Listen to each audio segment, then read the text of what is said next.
Mon frère, écoute ça en français. Voici la patience des saints. Voici ceux qui gardent les commandements de Dieu et la foi de Jésus. Mon frère, qu'est-ce qu'on doit garder? On doit garder deux choses. La foi de Jésus et quoi? Et les commandements. Et les commandements est abolie, ça veut dire que je peux tuer, que je peux violer, que je peux voler. Mais la loi est pratiquée partout. La loi est pratiquée. Quelqu'un vole dans les mains prison. Oui, mais il n'y a pas seulement ça comme loi. Par exemple, aujourd'hui, est-ce que les gens gardent le jour du sabbat? Non. Donc, les gens aller acheter les magasins qui sont là, les gens ils ont tout pour aller acheter. Mais la loi, c'est quoi? Garde le jour du sabbat. C'est quoi on fait? Laisse pas donner un commandement. L'homme qui fait Dieu, Christ, l'homme et la femme. Tout homme, priant ou prophétisant et sa tête ouverte, déshonore sa tête. Donc là, si on est en train de lire les prophéties de la Bible, et sa tête est ouverte, ça veut dire quoi? Tu déshonores sa tête, c'est Christ. Donc voilà, si tu veux appliquer les commandements de Dieu, tu veux faire quoi?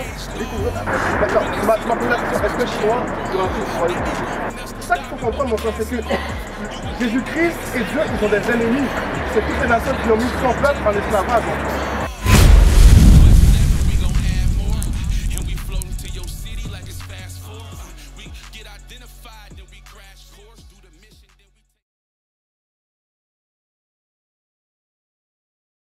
Les Philistins, avec les habitants de Tyr, donc ça c'est les Africains nilotiques, continue.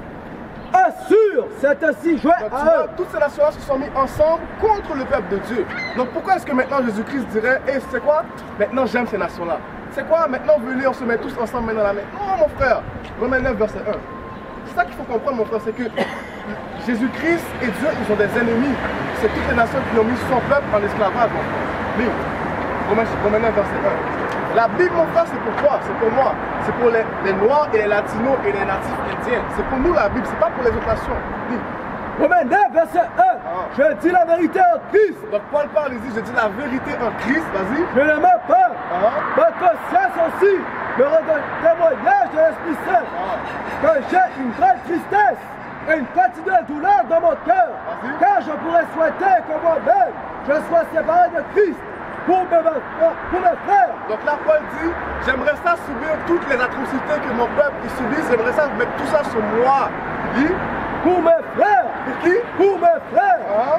Ma parenté, selon la chair. Selon l'esprit. La chair. Tu vois, donc là, il parle de son peuple, les Israélites. Il dit, j'aimerais ça souffrir pour eux selon la chair. Donc il parle de son peuple selon la chair, selon le sang qui coule dans nos veines. Vas-y. Qui sont Israélites? Qui sont quoi? Israélites. Donc Paul c'était un Israélite et il parle de son peuple, les Israélites. Vas-y. Auquel appartient l'adoption. L'adoption, ça appartient à qui? Tu as dit que vous êtes greffé au peuple d'Israël. Ça appartient seulement aux Israélites. Tu comprends? C'est les autres, c'est les tribus qui ont été dispersées. Okay? C'est le royaume du Nord qui ont été greffés au royaume du Sud qui fait une seule nation, les 12 tribus. Oui? Et la gloire? La gloire appartient aux Israélites. Et les alliances? Les alliances, ancienne alliance, nouvelle alliance. Ça veut dire Ancien Testament et Nouveau Testament appartient à qui? Aux Israélites. Oui? Et l'adoption de la loi? L'adoption appartient aux Israélites. Oui? Et le service de Dieu? Le service de Dieu, c'est pour les Israélites seulement. Oui? Et les promesses? Les promesses, ça veut dire le royaume, les promesses du royaume, les promesses qu'il va avoir la paix, qu'on va retourner dans notre pays, ça appartient aux Israélites. Oui? Qui sur la terre et lesquels, quand de la chair, Christ est venu. Christ est sorti des Israélites. Oui? Qui est surtout, que bénit tout. Amen. Tu comprends? Donc tout ça c'est pour les Israélites, mon frère. Là maintenant, tu m'as posé la question, est-ce que je suis noir pour rentrer au royaume de Dieu? On l'a lu maintenant, ça devrait être clair, mon frère. Ça devrait être clair comme net. Mais, demain, Révélation 14, verset 12. Révélation 14, verset 12. Parce que tu m'as dit que dans l'Ancien Testament, on parle beaucoup de la loi, de la loi, de la loi, de la loi. C'est vrai. Et que dans le Nouveau Testament, on parle de la foi. Mais on ne parle pas seulement de la foi. Jacques a dit quoi? Jacques a dit, la foi seulement, c'est pas seulement la foi. La foi, c'est avec aussi, avec quoi? Exactement, les œuvres et la foi ensemble. C'est quoi les œuvres qu'on parle? C'est les commandements de Dieu. Donc tu ne tueras point. Ça veut dire que si la loi est abolie, ils enseignent dans les églises que la loi est abolie. Si la loi est abolie, ça veut dire que je peux tuer, que je peux violer, que je peux voler. Mais la loi est pratiquée partout. La loi est pratiquée. Quelqu'un vole dans les mains prison. Oui, mais il n'y a pas seulement ça comme loi. Par exemple, aujourd'hui, est-ce que les gens gardent le jour du sabbat? Non. Je vois plein de gens aller acheter les magasins qui sont là. Les gens ils vont aux boutiques pour aller acheter. Mais la loi, c'est quoi? Garde le jour du sabbat.